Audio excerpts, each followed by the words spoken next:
This is the Science of Sci-Fi channel. You're about to hear a review of the USA Network TV show Colony, Season 2, Episode 11, Lost Boy. This YouTube channel focuses on the scientific details, of which there were almost none in this episode, so I'll try to keep it brief. The episode tells the story from 5 different perspectives. It reminds me of the Emmy Award-winning episode of MASH, Point of View was the name of that episode. It changed things up a bit by showing the whole episode from the first-person perspective of a patient. This episode of Colony won't be winning any Emmys, but it did not crash and burn either, and I respect them for daring to try something different.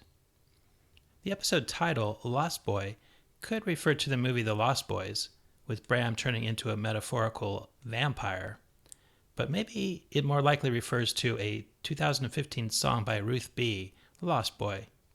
The person speaking in the song feels alone, and then Peter Pan comes to take her away to Neverland, where she can live devoid of reality. So Bram is the kid in the song who feels alone because his parents won't pay attention to him, and he's going off to live apart from reality. And Peter Pan is Karen, the Red Hand leader, who makes an excellent Kool-Aid, by the way.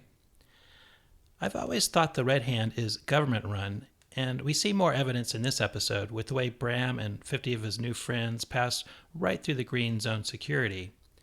One reason for the ease of passage might have been this guy, Red Hat number 5559797, whom we see letting Bram in, and then later letting Bram out with Maddie.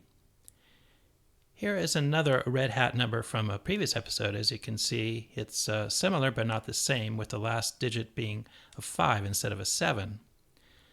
But anyway, even if the number were not an identifier, this Red Hat's eyes are. They're very unique, and he seemed to be like a strawberry blonde or something.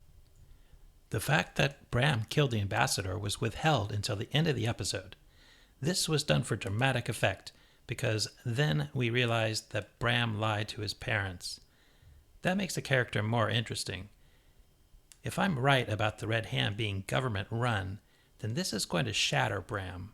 That sort of mind job could be why the government is doing this, to shatter all hope.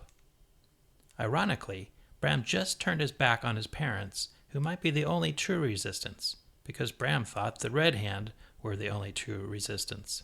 If you are wondering whether fingerprints can be recovered from blood on glass, yes, this is absolutely one of the ways. And since Bram the idiot was a prisoner, they should have all 10 fingerprints and maybe a palm print on file. Did I miss any important details? Do you think the Red Hand are true resistance or government run? Let me know in the comments below, and check back next week for another review.